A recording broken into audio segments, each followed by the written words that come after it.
Namah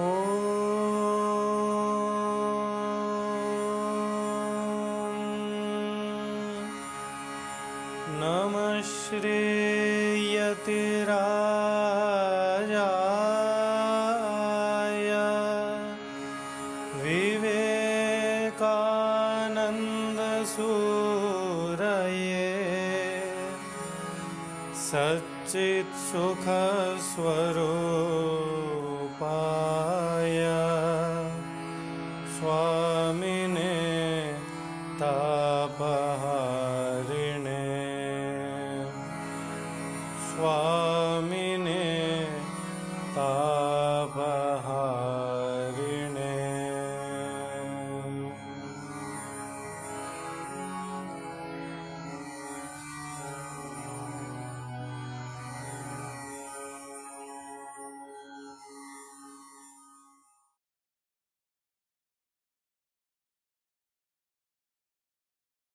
So, namaste.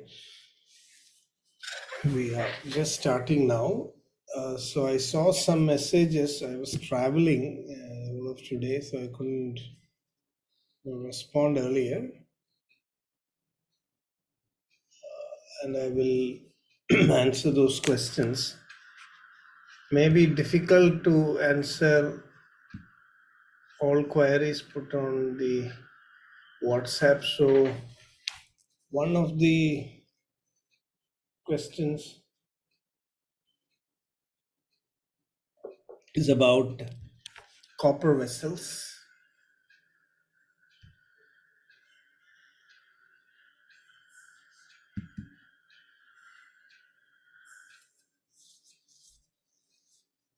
So there are publications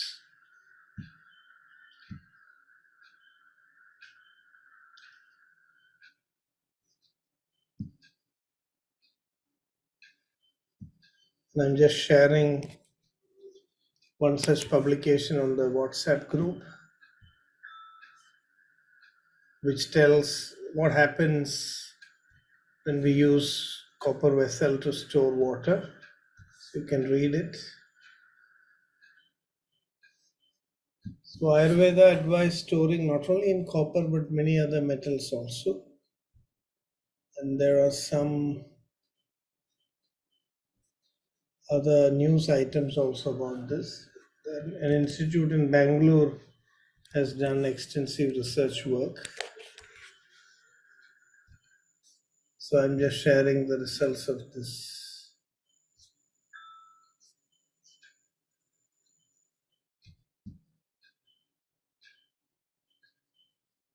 Here's one more.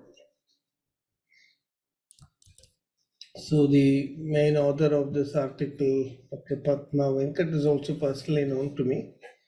She's based in Bangalore.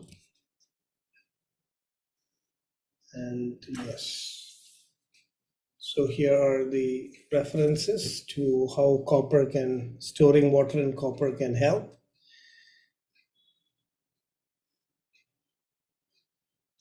Now, when it comes to cancer, that question is very, very broad, because cancer is not one disease. There are more than 200 types of cancers. They're present in various stages. The outlook for cure of cancer is different depending on what type of cancer it is, the condition of the individual. So we cannot generalize. There are some cancers like blood cancers, which even without treatment, people tend to survive for a long period of time. Then there are breast cancers, very detected in early stages. People are living longer lives. So this is called cancer survivorship.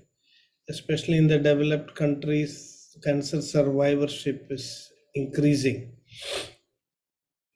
because of early detection and all that. Now, what can Ayurveda do?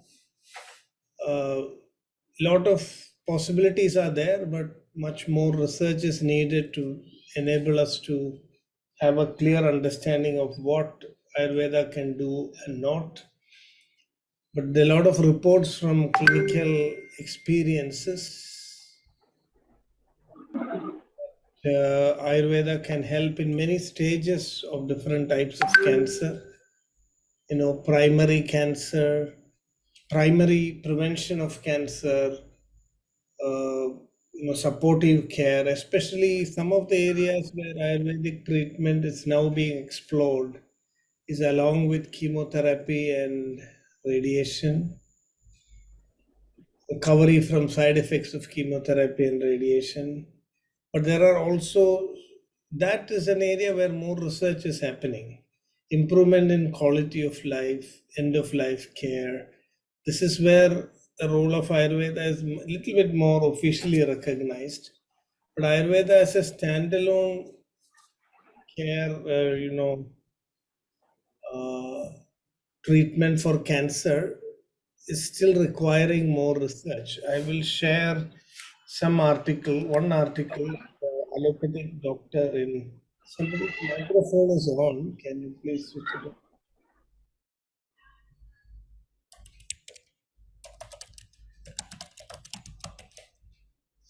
So there is an article which I was involved as an author, a short communication where we are talking about allopathic doctor, who. So I will also share this in the group. An allopathic doctor who had some experiences with his patients. Some of his uh, yes, yeah, I've switched on my video, and my request is also those of you who can switch on. It changes the quality of the whole interaction because it's not so nice speaking to a blank screen. I can see Sumitra is there, but others are not visible. So I had requested earlier also if a few people, those of you can, it will make it a little bit more interesting. I'll feel like I'm talking to people. Yes. So here is an article again which I'm sharing. So this allopathic doctor, when he was the first medical oncologist of Kerala. And you can see this article which we wrote about his practices. He was engaged in his practice when one lung cancer patient who he had not given more than a week to live, came back after a few months, or apparently, healed and lived for another 8 years. And when he inquired, the patient said that, I went to a Siddha physician and he gave some medicines and I got better. So that Dr. CP, his name was Dr. CP Matthew, he died at a very advanced age of 96. He even converted himself into a Brahmin after learning about Ayurveda and other systems. So he had that sacred thread, when I met him before he passed away. So he have underwent a big transformation. So from him, we learned how Ayurveda and Siddha, he started integrating that into his treatment. For 30, 40 years, he did it. He has a compilation of about 4,000 cases which he treated, which we have now compiled through a collaboration with CCRS, and the data is being analyzed to see, what is the scope. So some more work is needed. So he said that some of his patients came back to him getting better, things which could never have happened with allopathy because they are all in advanced stages of cancer.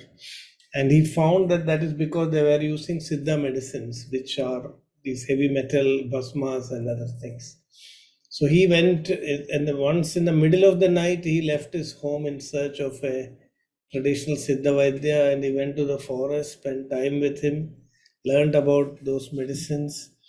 And then he started using it. He appointed Ayurveda physicians in his clinic, and he himself started prescribing these medicines. So, according to him, uh, the outcomes are much better. It doesn't matter if the cancer is in advanced stage 4. But I don't have that kind of experience. We have been looking only at supportive palliative care, because there are a lot of legal issues and challenges. If something happens, then there is no protection. We it's not easy unless. So I believe that we have to develop a branch called integrative oncology, and we are now setting up a network of interested allopathic and traditional medicine practitioners. Many researchers from MD Anderson Cancer Center in the US and in other parts of the world are working together. We also had a good publication. I can also share that how integrative oncology should be developed. So it's a rich area. So at this point, we can only say that there is a lot of potential. Another experience that I can recount is when I was working in Coimbatore at the Ayurveda pharmacy. I saw a breast cancer patient, a French patient, who was given only a few weeks to live with recurrence of breast cancer after allopathic treatment. She came down to India. While she was sitting in the flight, the person next to her, she was a leukemia patient who had got better after coming to an ashram in India. So she thought that was a message for her. She also went there. And then she did spiritual counseling and, mainly spiritual counseling and then supportive Ayurvedic treatment. One Ayurvedic pediatric doctor, Gangadharan Nair in central Kerala, he treated her and she achieved complete remission. And when she went back to France and met her oncologist, the oncologist was surprised. His eyes popped out of his face. He said, "Are you still alive?" So he was so. I will show you that, and a documentary was prepared of this incident, which is called as The Indian Summer or My Indian Doctor by Simon Brook. I will share that link also. So you can have a look at this. The Indian Summer, Simon Brook, My Indian Doctor. That movie is available as a documentary. So this French oncologist, his name is, I think, Thomas something. Let me just check. A world famous French oncologist. So what is the name? I have to find out. It's some Thomas. So I will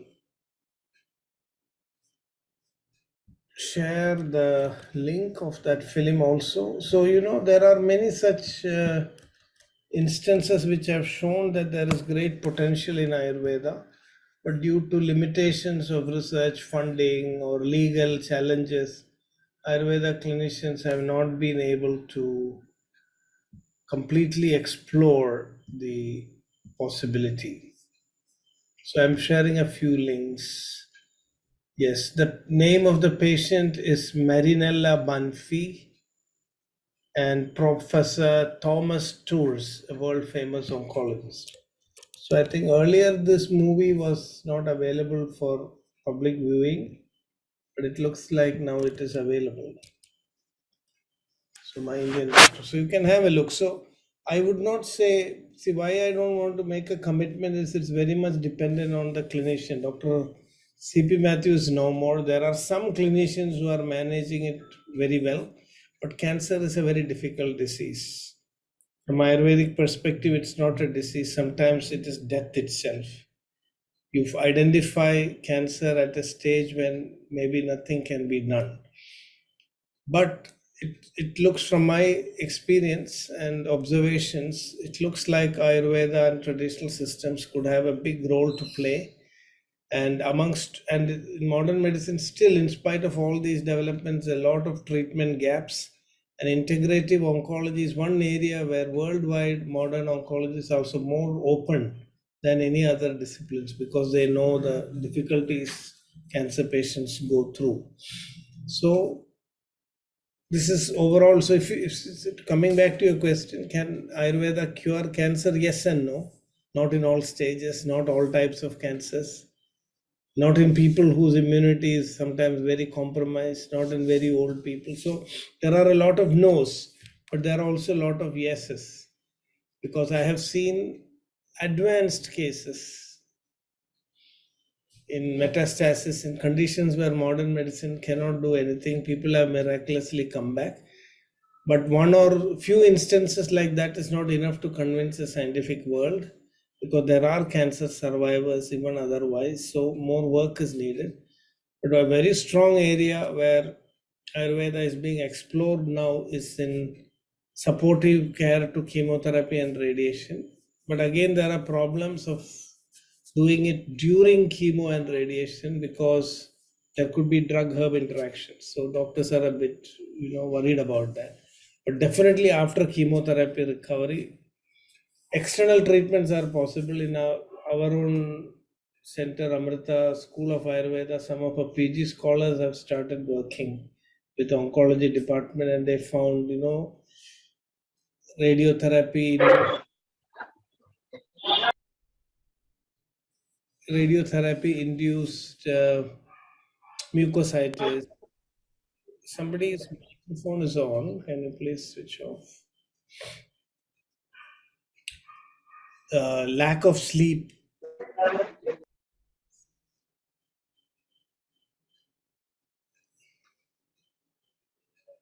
So Ayurveda, see, cancers are of two types, Swamiji, as per modern. One is the solid tumors, and the other is hematological tumors, where you don't have any mass. Then we have skin cancers, which may also spread. It may not be very solid tumors. So, solid tumors in Ayurveda, we use the word arbuda and granthi. Arbuda is coming from the Sanskrit root arvahimsayam, that which kills. It's a swelling that kills the individual. So the deadly nature of cancer is implicated in the term itself, arbudaha, arvahimsayam, that which kills. And also it seems to indicate that our ancient people knew arbuda is a sankhya also, shatakodishu, arbudo shatakodishu.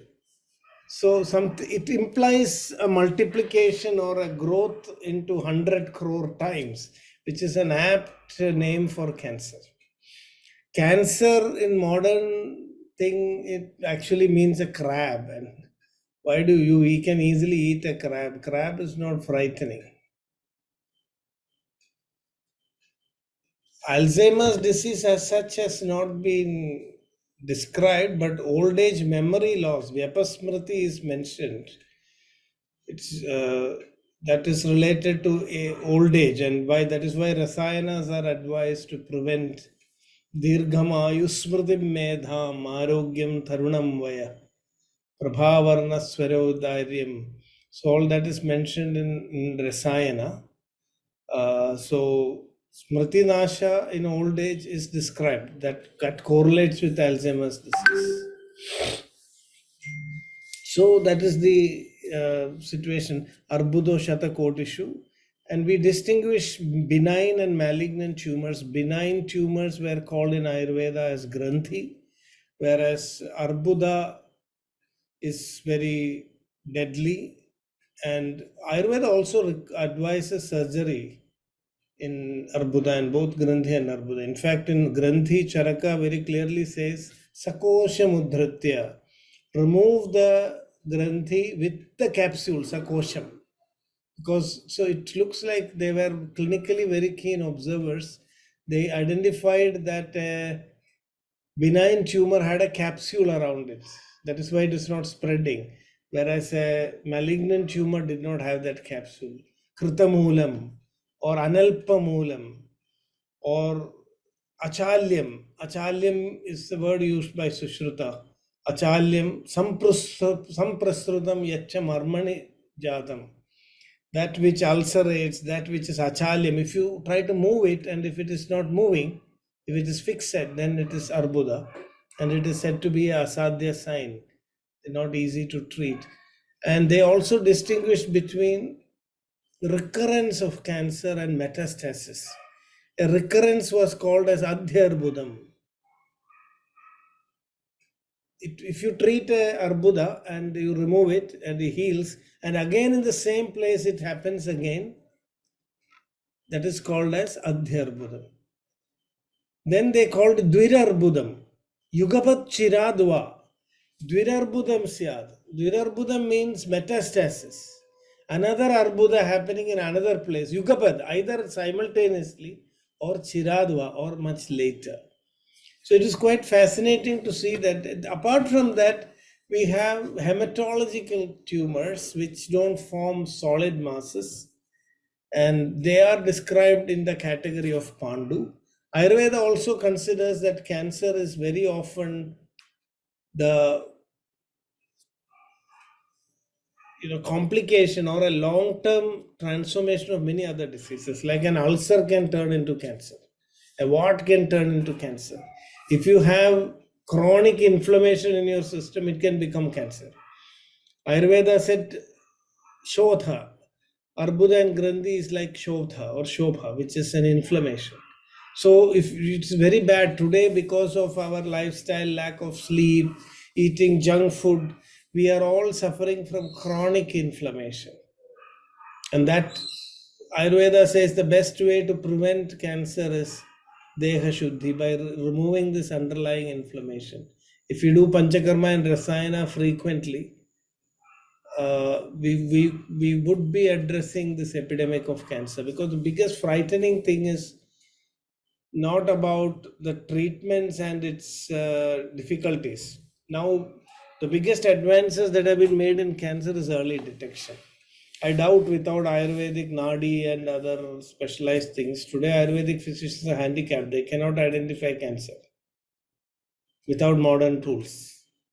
Ancient times, I don't know, because cancer is silent. That's what Ayurveda says. Gatra Pradeshe Kujideva Dosha Samurchida Mamsam Asik Pradushya Vrittam Sthiram Mandarujam Mahandam. So it is Chiravriddhi Apagam. Chiravriddhi, it is growing very, very slowly. And it is apagam, it is not, easily separated.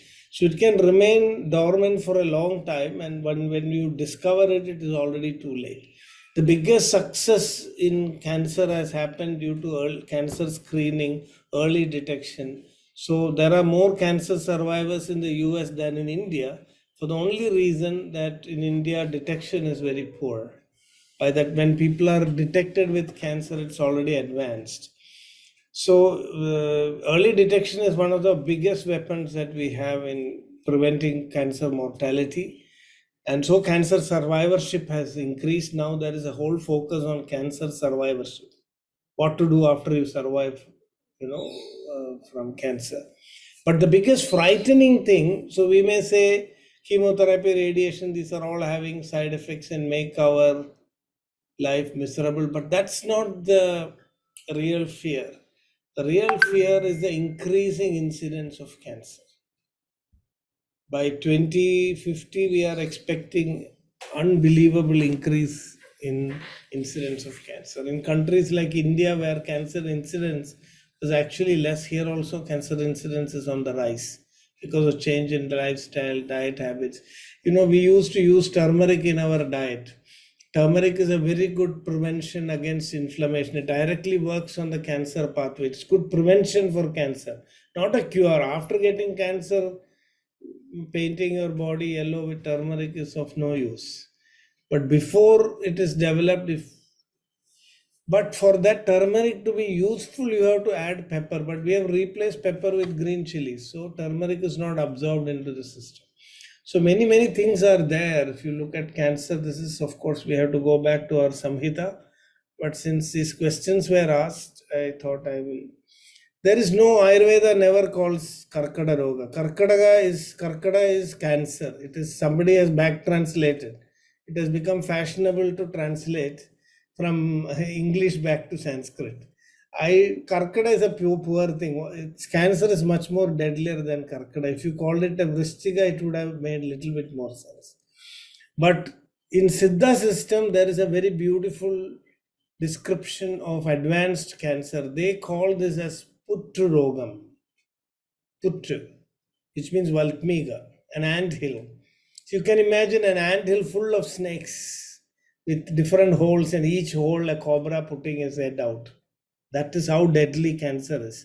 So, better word than cancer, I think Siddha system has given the best description of cancer in its most fiercest form.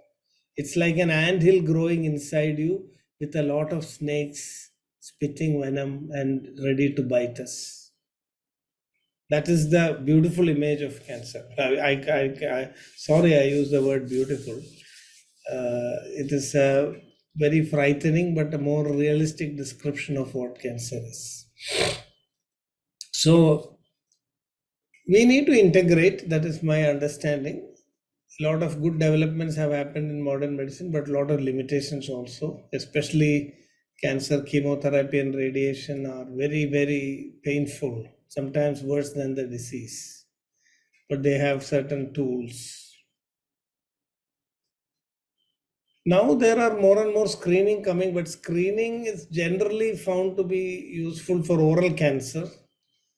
See, cancer is 95% due to environmental causes. Although it is a genetic disease, only 5% is caused really by genetic factors. So there are a lot of, if we spend time on that, we will deviate from Caraka-Saṁhitā. So I will stop here.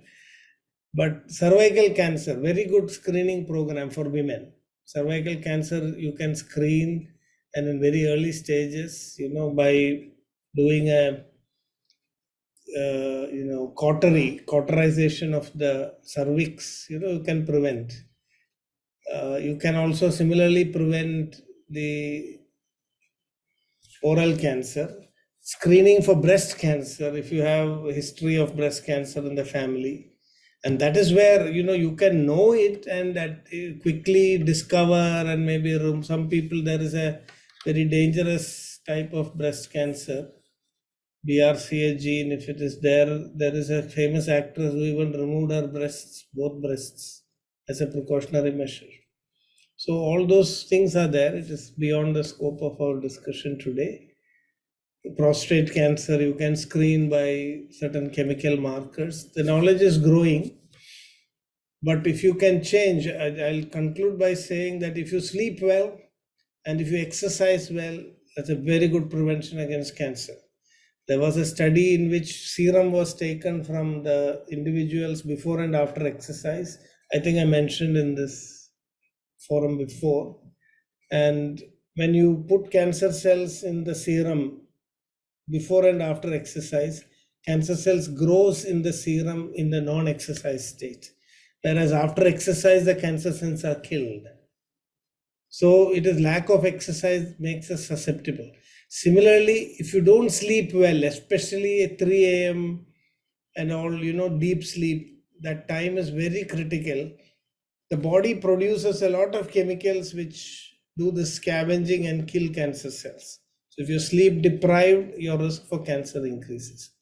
Generally, risk for cancer increases as you age.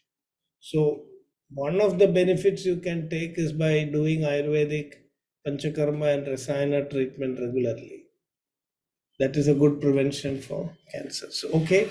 So let me now go to our Caraka-Saṁhitā. So today we are going to get introduced to some herbs.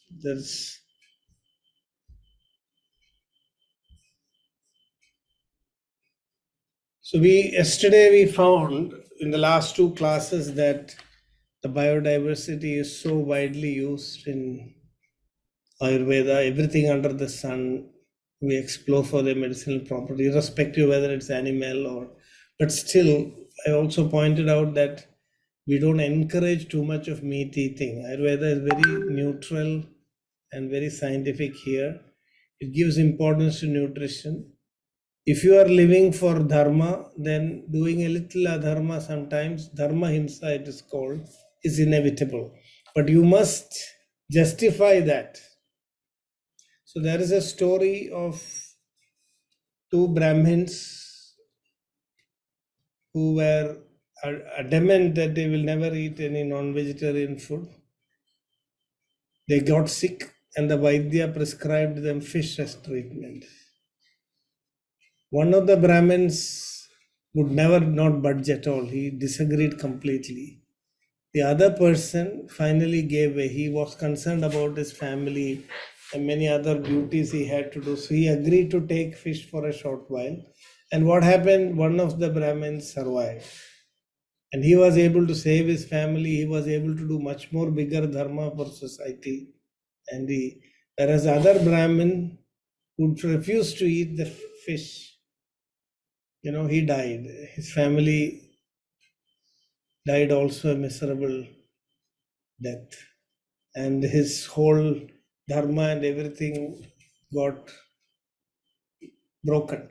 So sometimes doing a small himsa for a bigger good, Ayurveda says is acceptable. Kama himsa is to be avoided, but dharma himsa may be necessary for protecting your body. But it should be justified. So when you are eating meat, or first ask is my body needing it? Is it really necessary? Is it just for enjoyment I'm eating it, or is it to preserve my body so that I can do a higher dharma? That is the answer. If your answer is yes, you can go ahead. Otherwise, avoid it. This is what Ayurveda says. So now we are talking about today the herbs. Mulinyah shodashegona phalinyo vimshati smritaha.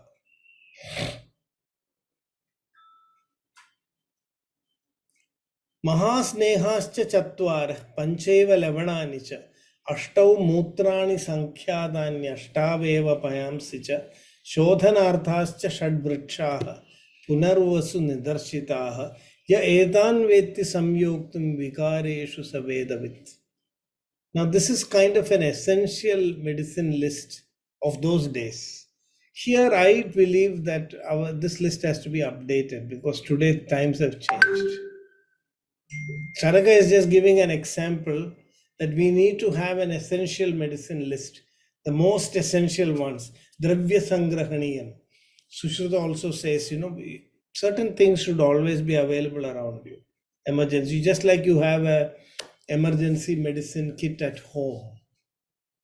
For any emergency, it's available, medicine chest. Similarly, there are certain medicines that every physician should have. So he's introduced. It doesn't mean that this is enough. But yetan vetti samyoktum vikareshu savedavid. These are going to be extremely helpful. So Mulinya Shodashaigona Halinya Vimshati Smritaha. So what is Shodashaigona? Ekona Shodasha. 15. Sir, 15. Yes. So I don't see any particular reason other than versification for having mentioned this. Probably in such circumstances, 16 minus 1, he says, is probably for versification. Mulinya Shodashegona Halinyo. So the roots, plants whose roots needs to be. So we have to store these things at home. The roots, the fruits, the big fats, the major fats, the salts, 8 types of urine, 8 types of milk. See, urine is used in some preparations. Not all urines are used.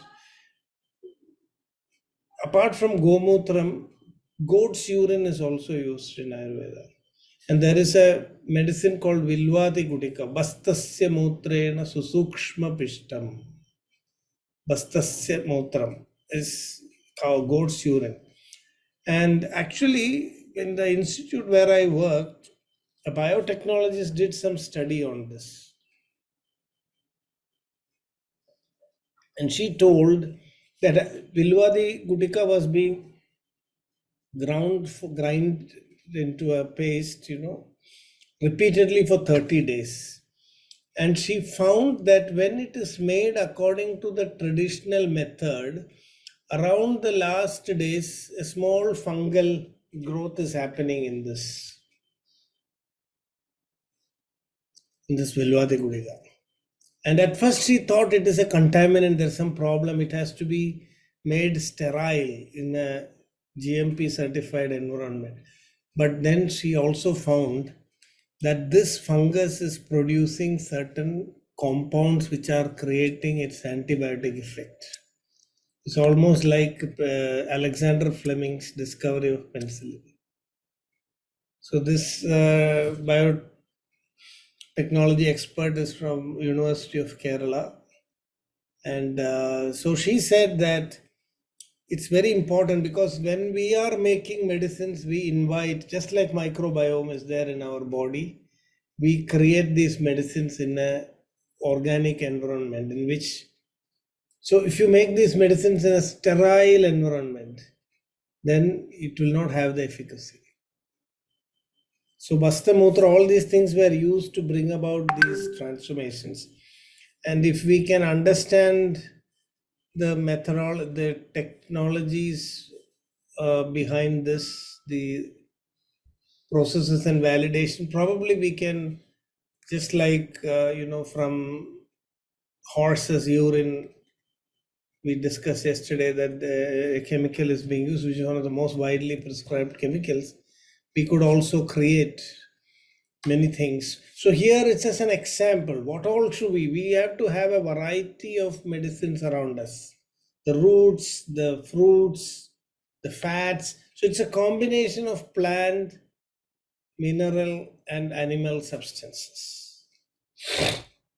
So why Mutra is included here is to show that apparently even what is waste may be useful. We know that nature is recycling everything, so everything has a purpose.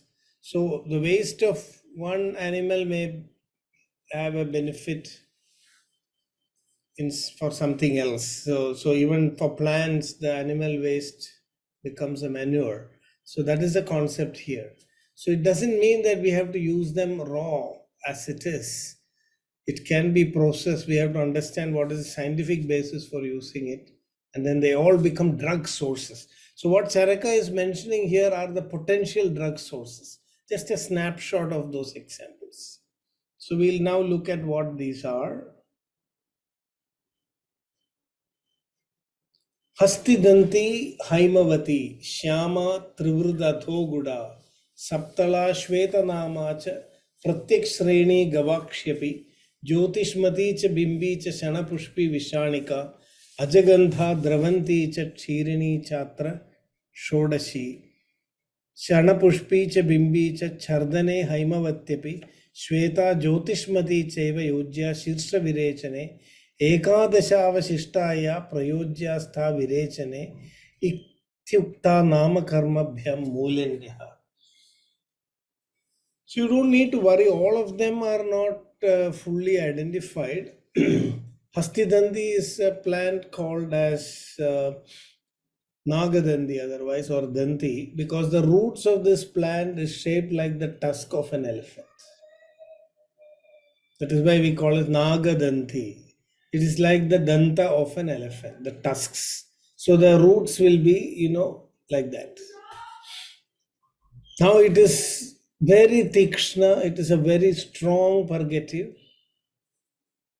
So that is why he is telling here, out of these, Shanapushpi cha Bimbi cha Chardane Haimavatyapi.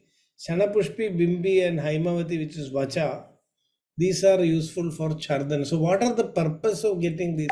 See, one of the major treatments in Ayurveda is Shodhana, or cleansing of the body.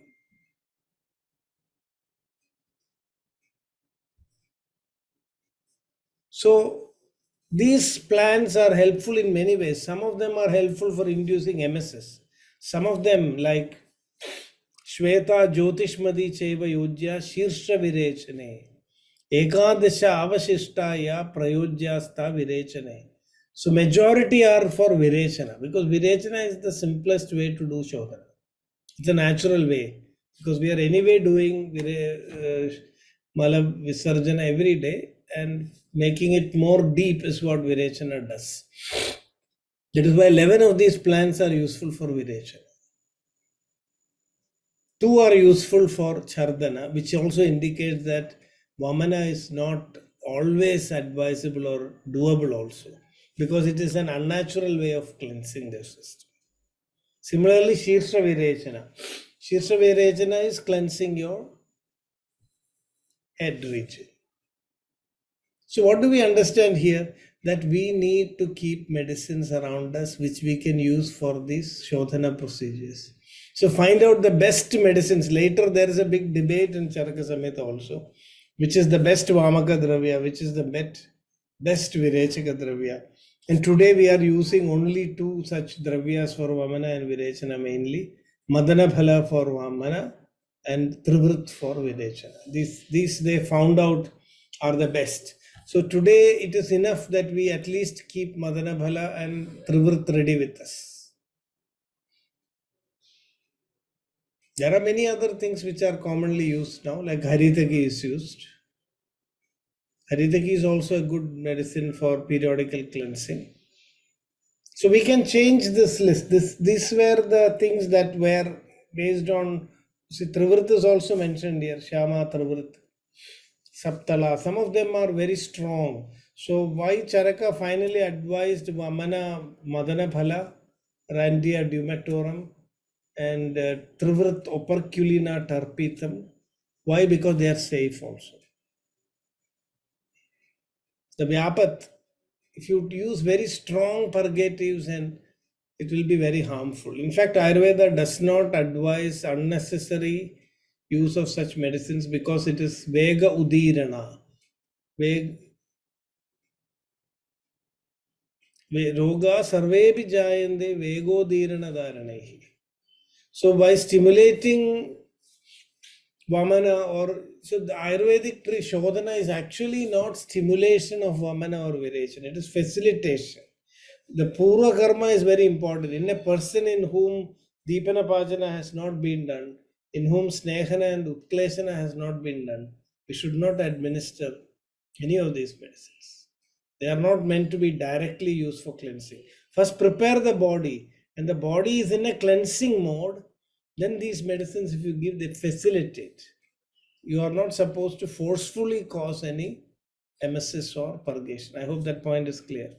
Because before we do cleansing in Ayurveda, we give medicines which will facilitate the mobilization of all the wastes and bring it to the alimentary tract. Then we give ghee and we give fermentation, make the patient sweat a lot. And then what will happen is they will already beginning to get the urge for purgation or emesis. At that point, we give the medicine. So the body is already trying to throw up or push it out. At that point, when you give these medicines, there won't be any side effects. Otherwise, vomiting, you will have spasms, there may be bleeding. Even death can occur if you use some of these herbs for cleansing procedures. There will be bleeding and damage to the intestines. So these have all to be used very carefully. So you can see here in the previous verse, it has been clearly mentioned that for this reason, this point is very important, that ya etan vetti samyuktam vikareshu savedavit. So it is not child's play. You need a tremendous expertise to be able to use. So he's telling, ya etan vetti samyuktam. It's not simply knowing about these plants and their names and giving it to people just like that. You must have a specialized knowledge of how safely use this, how to appropriately use this in different individuals. So these are the Ityukta Nama Karma Bhyam Mulinya. So the message here is that 11 medicines for purgation. So purgation is the easiest, safer way to cleanse. But when you cannot remove the malas through purgation, and this happens when too much of kapha is there in the upper region of the body, then we have to use vamana. And if the doshas are in the head region, then virejana will not be enough. So we have to do Shishra Vijayana.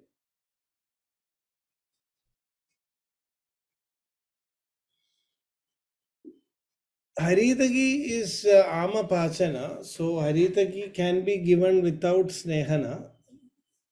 But if the dosha is too large quantity and too much, dormant, then even haridagi will not be sufficient. In many cases, we are giving, there is a formulation called dashamula haritaki. So for many people today, they cannot withstand this virechana and they don't have the strength. So in such people, dashamula haritaki is very helpful. Agastya Haridaki. These are all meant. Agastya Haridaki is the formulation which helped me a lot. I took it for 7-8 years, and it almost, my bronchial asthma completely disappeared after that. So, which means that there was a lot of ama in the system, but it needs to be taken for a long term before Haridaki can remove all that ama from the system. So it is told Haridaki is, Dashamata Haritaki. Haritaki is like 10 mothers. It nourishes. See, it's only a mother who also cleans our waste.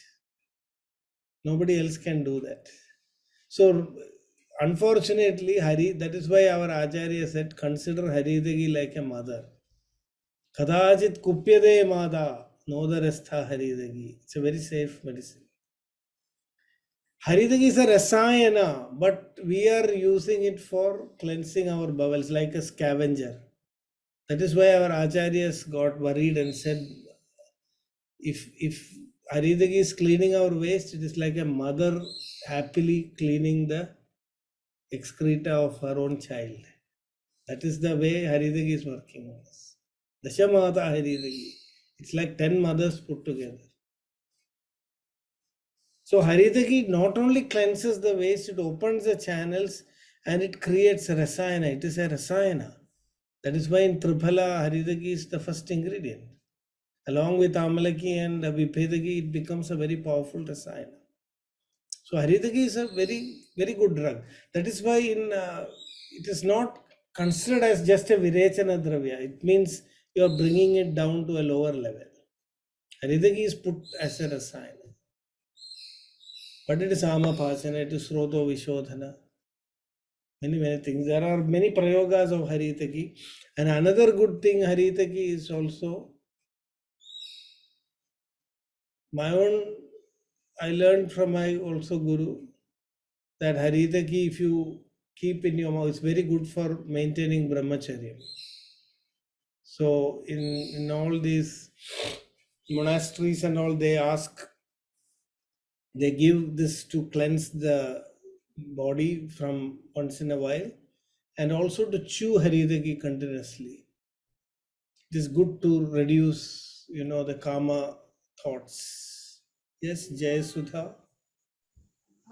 Sir, but what about castor oil? Because during childhood, mothers used to give castor oil, Yeah, right? castor oil is, a very simple thing. It is good for vata. When vata is, it's good for krura koshta, we call it.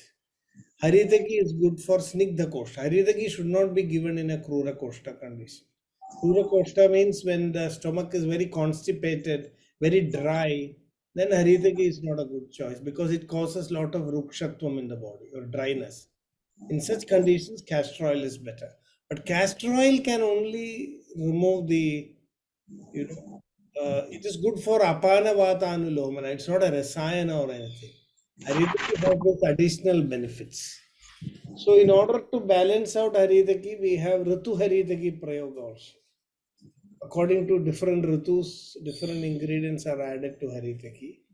And when you come to Rasayana Pada of Caraka-Saṁhitā, the chapter name itself, castor oil quantity depends. There are some people with just 5 ml of castor oil, they will visit the toilet. Some others may need, even we have given 25-30 ml, and still people have sometimes not had any urge.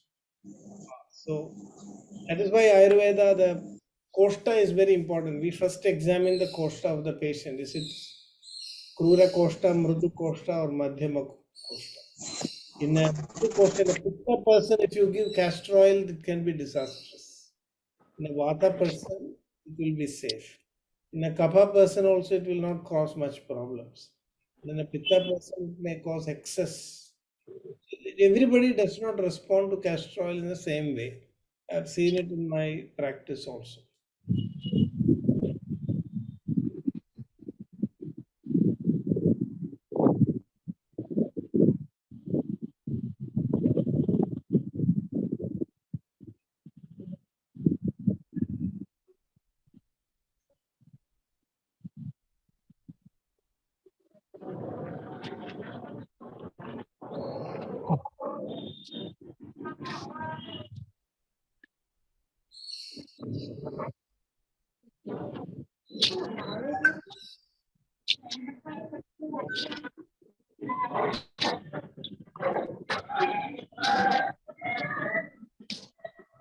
So that is, I think some sound is coming. Somebody's microphone is switched on. There's still some disturbance. Okay, thank you. Next we have the Phalinihi. Shankhinyatha Vidangani Trapusham Madanani cha.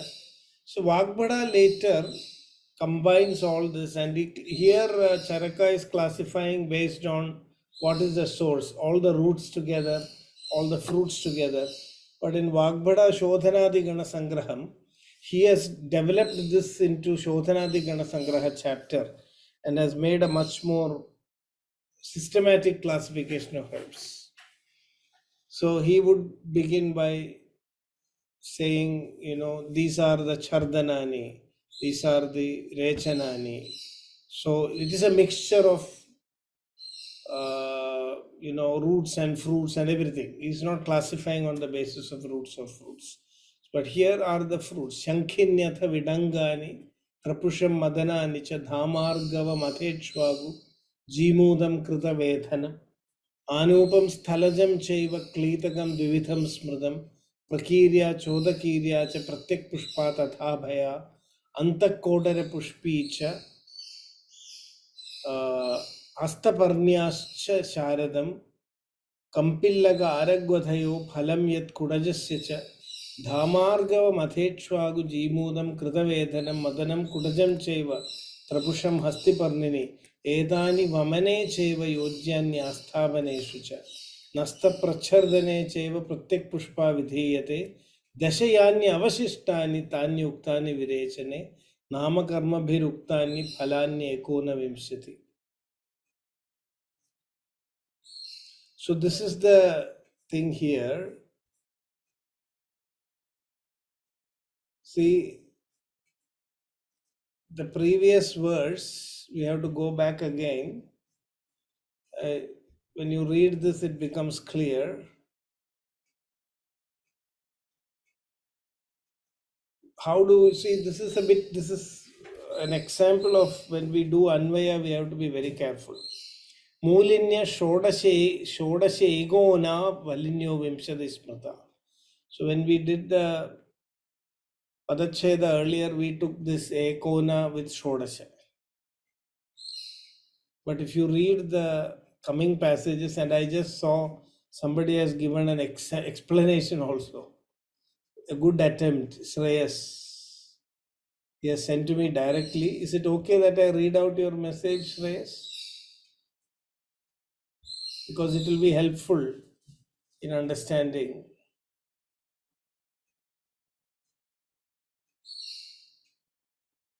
Yeah.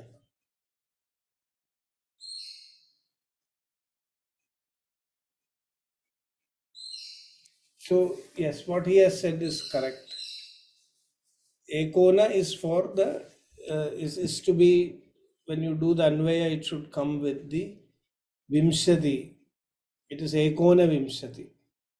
So, Mulinya Shodash Ekona Bhalinyo Vimshati Smrita Mahasnehascha Jatvara Pancheva Lavananicha. It is, so when you come to the next verse, it becomes very clear.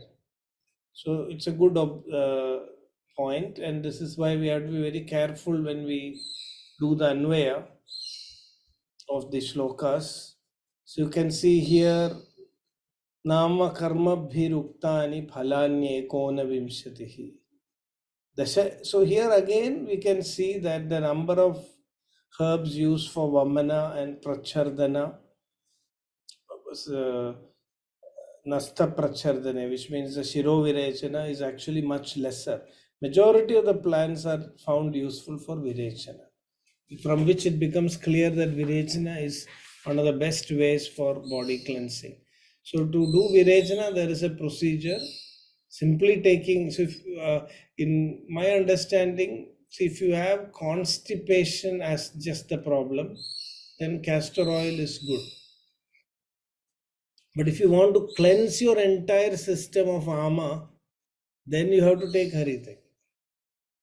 So it depends on how. If you just want the accumulated waste in your stomach to be pushed out, you don't need to bring it from the whole body. Then you can use Trivrit. Okay.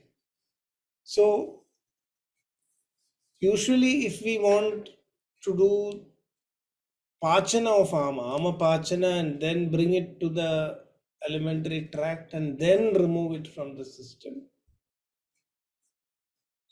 then we have to use Haritaki only.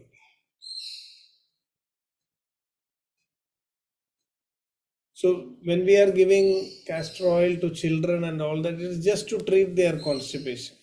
Many things can be used. That is why we need to know how and where to use it. Like having dry grapes. This is also given in children. I don't know, some of you know that. Dry grapes are squeezed in water and left overnight and then given to the child. So if your koshta is a pitta koshta, mrdu koshta, then with that itself the virechana will happen. For some people, just adding milk to their diet is enough for constipation. So constipation is one problem. Removal of doshas from the system is another issue. Okay.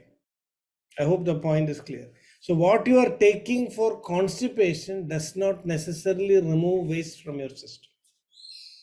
So you cannot say I'm taking castor oil every day, so all the dosha in my body is gone. No. Castor oil will only relieve constipation or remove the fecal matter from your system. But Haritaki is not removing just fecal matter. Kritva pakam malanam yat dhitva bandhamadho nayet. Tachanulomanam vidyad yatha prokta Haritaki.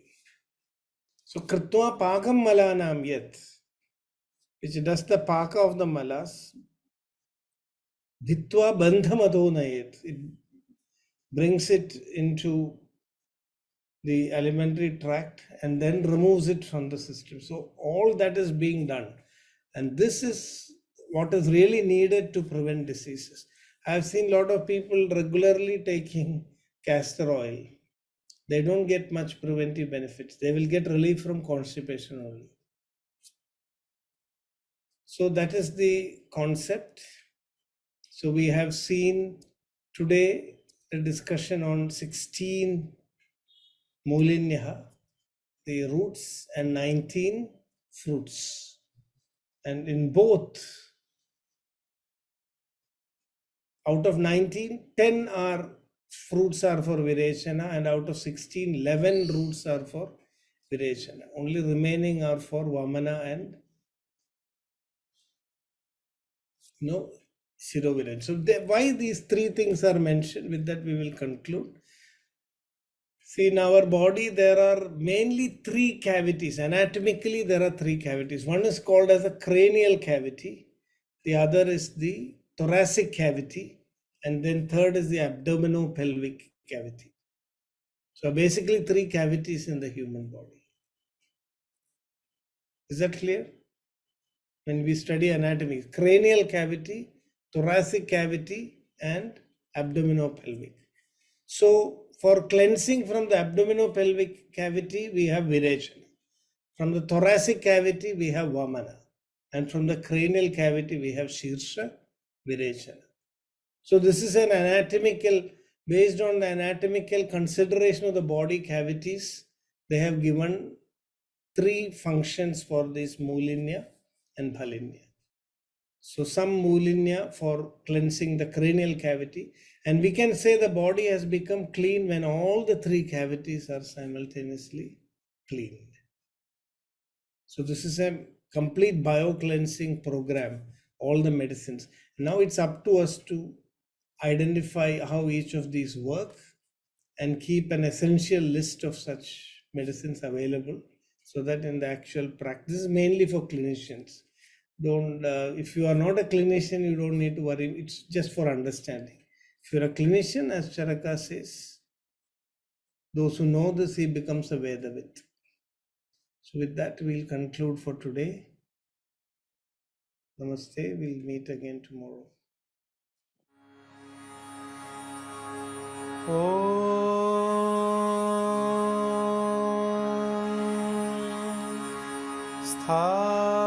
स्थापकाय च धर्मस्य सर्वधर्मस्वरूपिणे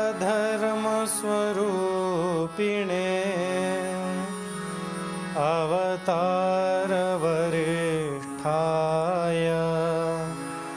रामकृष्णाय ते नमः। रामकृष्णाय ते